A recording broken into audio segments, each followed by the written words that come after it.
All right. And I believe that I am. All right, guys. Wow. I'm streaming. I'm on live. And thank you so much for watching the Royal We. Guys, this is going to be a test run of the stream. Now, I mentioned in my last video that I wanted to do a live stream on a daily basis. I want to spend a half hour with you guys. So I'm starting that tonight. I did not announce this one, guys, because this is a test run. Okay. I didn't want to invite a whole bunch of subscribers to this live viewing and have something go wrong. So those of you who are on with me right now, congratulations. You guys are there with me. This is a surprise, and we're going to go through it. Let's see who's on. We've got Peace Joy. Thank you for joining, Peace Joy. What's up, Harris? What's up, Karen? Glorifying Jesus. Amen. Allison, Eileen, Tanisha, Song, hello, Angela. Hello, everybody. Guys, wow, thank you so much for being here. Let me tell you a little bit about the live stream and what we're going to be doing here, why I'm doing this. As you guys know, I take phone calls on a daily basis, and it's been overwhelming lately, especially now that I have the course out. And guys, the course, people who are taking the course are a priority. And I really need to focus even more time with these people who are taking the course. Hi, guys. And so, but I do want to make time for all of you every single day. So the purpose of going live on a daily basis is to spend 30 minutes with everybody, with you guys. And we're going to do that live right here. So you'll notice down below, there is a phone number for you to call. Yes, go ahead and call in. So don't be shy. You guys can call in, but understand as you call in that you are going to be live. You understand if you call that you are going to be on YouTube, but don't be shy about it. You can be completely anonymous. I would caution you not to use your name. You don't have to use any names if you call in, but share your experience, share your story, share what's going on, share your questions about any of my videos or about narcissistic abuse in general. Now, here's a good thing about calling, guys. There's healing in being able to talk about it. It's a very difficult thing to talk about, right? It's a difficult subject matter to talk about, but there's healing in being able to get it out. Not only that, not only healing for you, but your questions and your comments and your stories are going to help other people who are watching as well. All right, guys, so don't be shy. Go ahead and call in. And what's going to happen, the format of this show is that I'm going to talk about a newsworthy narcissistic story that I pulled from the news, and we're going to pick things out of there that are going to help you and me and all of us understand a little bit better about our role when it comes to dealing with narcissistically abusive people in this world. Okay, so I'm going to share that news story while you think about whether or not you're going to call. But like I said, the number is going to be down below. Okay, so go ahead and call in. All right, so don't be shy. Like I said, I've got the phone. I'm going to be looking to it. So somebody make that phone call and share what's going on. We can make. There's somebody right there. So I've got to take this. Okay, I've got to take this just to make sure that everything's working. Call from Harris. All right. Well, we've got our first telephone call, Harris, and you didn't have to use your real name, but you did. But that's okay. So, how are you? Can you hear me? Awesome. Yes. Thank you, Kevin. This is Harris from Philly. How are you, man? I am doing fantastic, man. Thank you so much for calling Great. and being. Thank you for your service. You're the very first caller on this new format on the new show. And so, what's going on? Well, I have a situation. It's been going on off and on for 10 years, right? There's this girl that's been in and out of my life for 10 years. And I'm just trying to understand, like, why she does what she does. Like, even though I allow her back in all the time, she comes and goes as she pleases. Mm-hmm. I feel like she triangulates me with other men. She feels the need to tell me all the guys that she's with, and I've been nothing but nice to her. She's unstable. She comes from she was a foster child growing up, and she's got a real bad alcohol problem. So I'm trying to figure out if she's a narcissist or is it the alcohol that's contributing to the way she acts. Like she goes from place to place, from guy to guy, from job to job. She's like very unstable. You know Right. what I mean? Right. And you've been with her for how long now? Off and on for 10 years. On and off for 10 years. So the bigger question here, guys, and this is what you've got to think about, is when you look at the pattern of her life for 10 years, at some point you have to realize this is who and what you're dealing with. So the question is not now, Right. what about her and how can you change her and what's wrong with her? The bigger question that I would challenge you with now is, what are you waiting for? What are you hoping that you're going Right. to get that you haven't gotten over the past 10 years? Because chances are it's not going to change, right? And what we know about narcissistic abuse is that these people fall into this place. This is who they are. They're living out who they are, right? And Right. And I think it's going to be different every single time she comes back. Like I think something's going to be different. Like right, she's, you know what I mean? Like, and it's not. It's always the same. And right, what happens is her lifestyle triggers something inside of me, and it makes me feel like, I'm the bad person. I even asked her a question. I'm like, is there anything that you like about me? Like she'll have to tell me like, oh, this guy does this and this guy does that, and like it's like, yeah, it's like I can't. I feel like I'm the bad person. And when I try to put all this effort into the relationship, like why? But right, I don't right. understand why she'll come back like I won't, like she'll change her number, like constantly changes her number, Okay. but she always seems to come back to me sometime. Okay. So but why are we taking her back? This is the question. Why are you taking her back? Right. What is in this relationship that you're getting? Let's talk about that. What do you like about the relationship? Can I be honest with you? The sex? Can I be honest with you? The This sex.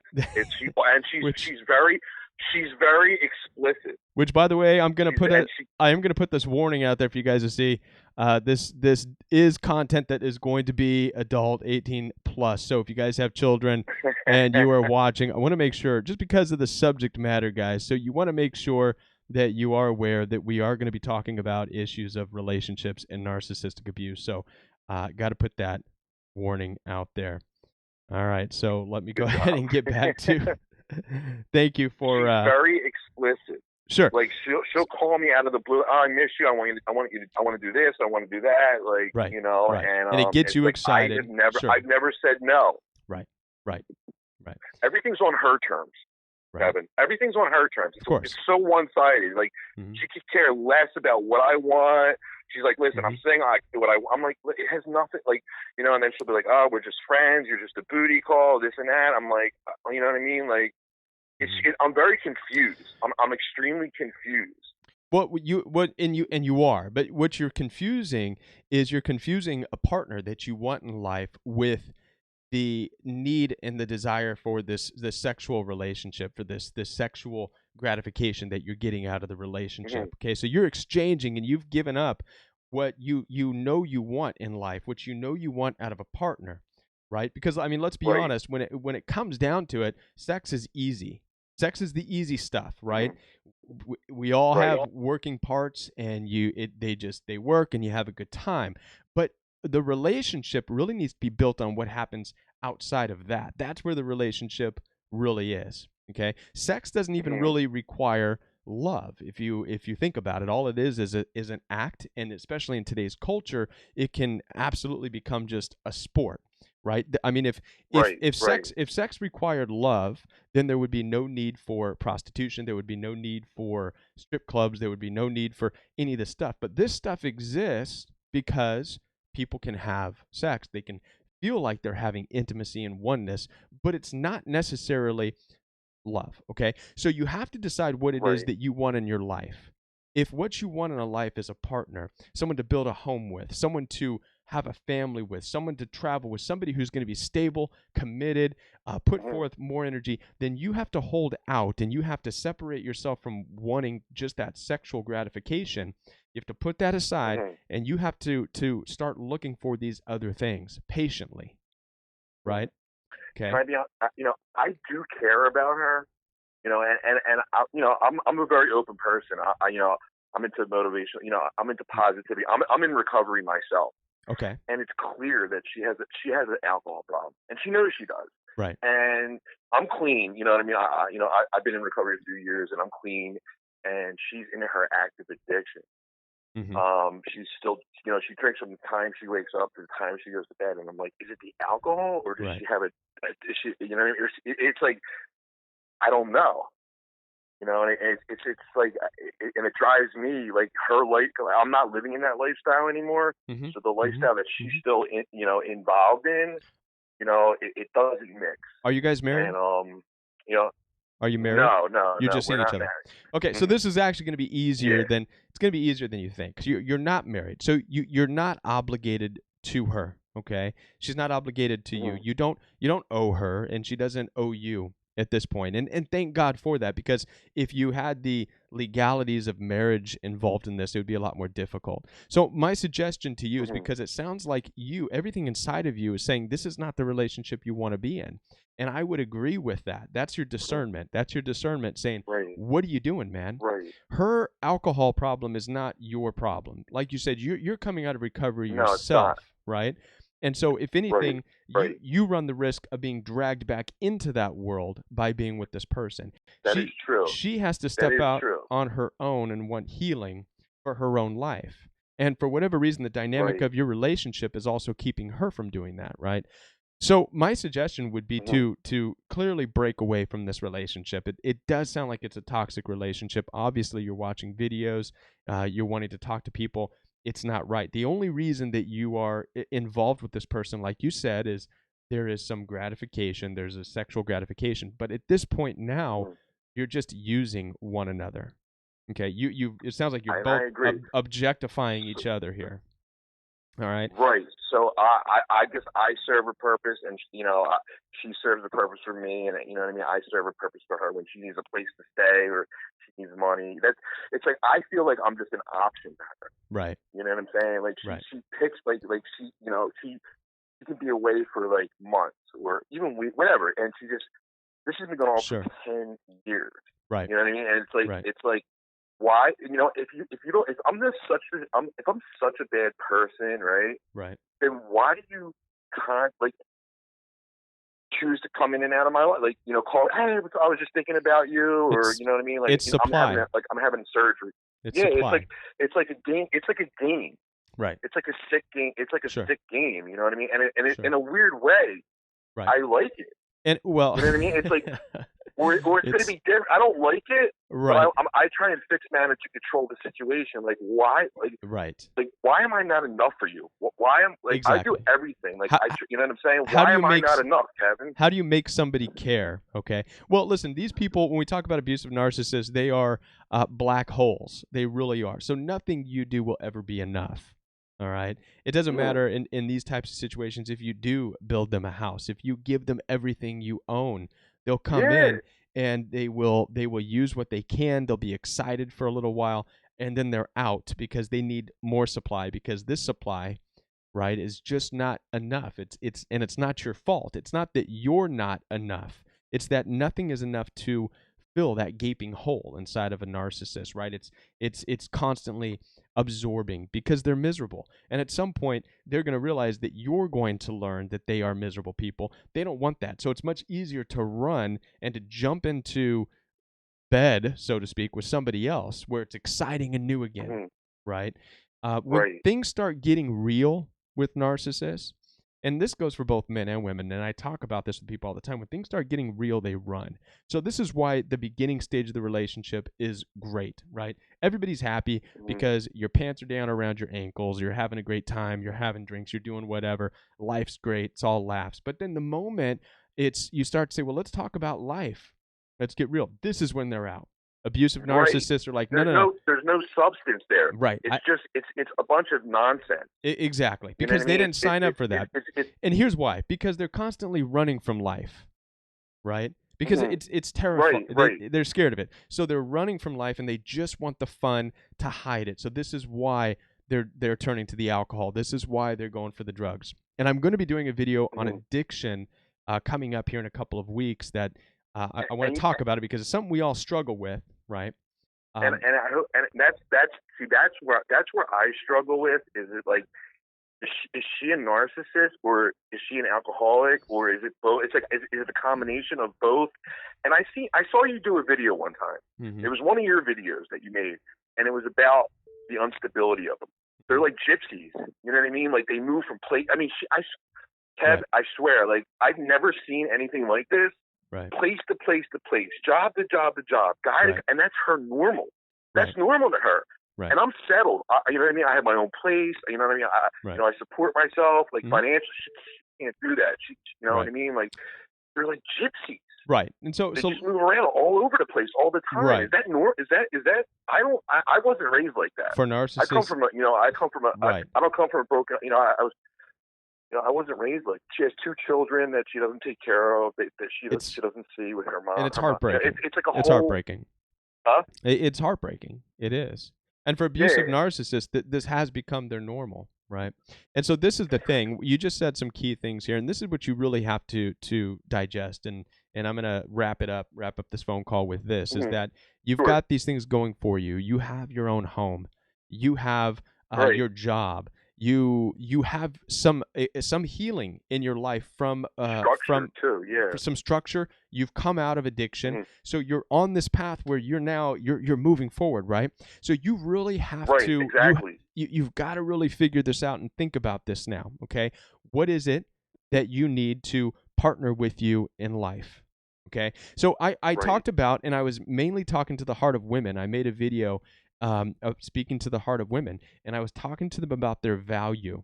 And at the end of the video, I said, you need to know your value, so you can have that man that's going to complete you come in. And I know a lot of people were like, well, I don't think anybody needs anybody to complete them. Okay, so I want to take this opportunity to talk to you so that you know what I mean, right?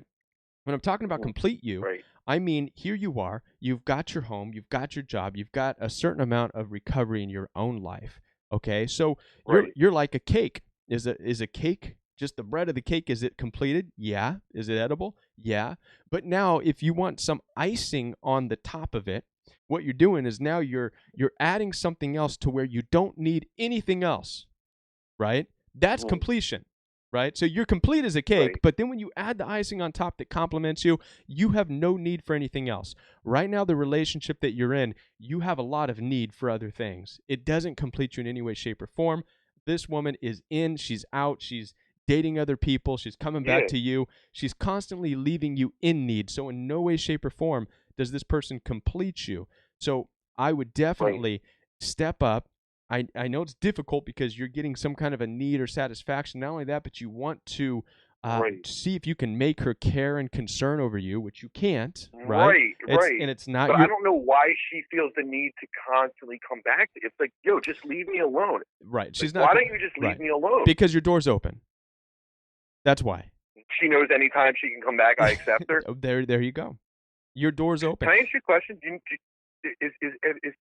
And I've seen other speakers, being a foster child, does that breed narcissism? I've seen, like, there's like a big debate about that. I don't know what creates narcissism, but I've done a lot of research on, like, because she's a foster, and she always tells me, like, she was neglected. I don't know what breeds narcissism, but I did a lot of research. I'm going to tell you this. We're going down the wrong path of trying to figure out. See, what you're trying to do is unwind and get to this point where you can rebuild, and you can't do that, right? It's kind of like, are either one of us qualified to fix an iPhone if we drop and break it? No, right? Because it's got so many intricacies and so many parts to it that we're not qualified. So there's no way we can fathom and understand the inner wiring and the inner working of another human being. It's beyond us, right? But I can tell you this, that no, it's not just adopted children. It's not just fostered children. It's not just this. And how do we know this? Because we have seen narcissistic abuse all throughout the decades of history. All you have to do is open up the Bible, for example. In the very first chapter, okay, in Genesis, right? The very first family that existed, Adam and Eve, their first 2 sons, Cain and Abel. Well, what happens in that story? Cain kills his own brother Abel over a fit of jealousy, okay? Narcissistic abuse? Absolutely. Something crazy wrong? Absolutely. But what awakened me about this story and about narcissistic abuse that we experience is that is the reality of the world we live in. So we can sit here all day long and say, well, is it because of foster parents, or is it this? Or we can just say, wow, this evil, whatever it is, this entitlement, this lack of empathy, to where a person will hurt you, use you, manipulate you, even kill you. Right. It exists. Right. And so what we have Does to it do, sound like, from the information I gave you, does it sound like I'm dealing with someone that absolutely, could possibly, or absolutely. Mhm. And I do got to get you, let you go. So, because I'm actually out of that's time, fine. but absolutely. That's fine. And I think we all need to take these relationships a little bit more serious. That's one thing that I really try to impress upon people who call me, is that, listen, you know, the days in which, I know we want to believe that, oh, let's just all love one another, man, you know, just, Mhm. I want to see the best in people. Well, Yeah. unfortunately, you know, when you look at the world, when you look at people, you got to have this element of, man, it's getting serious. I have to protect myself. Yes, you can be a loving person. Right. Yes, you could be a fun person. But are you living a life that has one eye open? Are you aware? And when you see the red flags, are you stepping away, or are you drawing in for more? You know what I mean? Are you a glutton for punishment even more? So these are the things that we have to really start to look at, because at the end of the day, we're responsible for our actions, whether or not we let abusive people in our life or we say no. We're responsible for it, Mhm. right? We can't So you can let me really. go, but what do you suggest I do? You suggest I change my number so she can't get in contact with me? I mean, if she's contacting you, if you want to go that route, I changed my number. Personally, I've changed my number like 3 times. So there's no, Mhm. so I can't say don't do that. Right. I've done that. I've turned my social media completely off before. So is to not let certain people get in contact with me. So sometimes whatever it takes to distance yourself from the Right. person, you got to do that, man. But if you can get by just Right. you know, when she texts you or calls you, just don't answer. Learn the value Right. of Right. saying no. You know, let your yes be yes, Right. your no be no. She wants to come by and visit. No, I'm busy. Right. And make yourself busy. Right. Move on with your life. Make yourself go to another recovery meeting. Focus on what you need to do and say no. And if they get crazy, if she's come banging on your door, then if you have to contact law enforcement, contact law enforcement. Crazy lady out there banging on the Mhm. door. She will not leave me alone. Whatever you got to do to get the message across that there's no more supply from you. Right. All Right. right. You know, and I appreciate you. I Right appreciate on. it. Thank you for taking my call. Yeah, you bet, man. All Thank you right. for calling. I appreciate you. Thanks Bye. a lot. All right. Bye. All right. Well, that was great. The phone call worked. Thank you so much for that call. And let me see here, guys. That's just about our time. I wanted to make this a 30-minute show, and I didn't even get a chance to get into the news story. So I think tomorrow I'm going to have to open up with the news story, because, guys, the news story that I want to share with you guys is really helpful, really beneficial in helping to understand how the legalities of narcissistic abuse. A lot of times we want to know what can we do? How can we go after narcissists? How can we sue them? You know what I mean? How can we impose criminal charges against them? Well, there is a story that I came across that really explains a lot about what they can and what they can't do.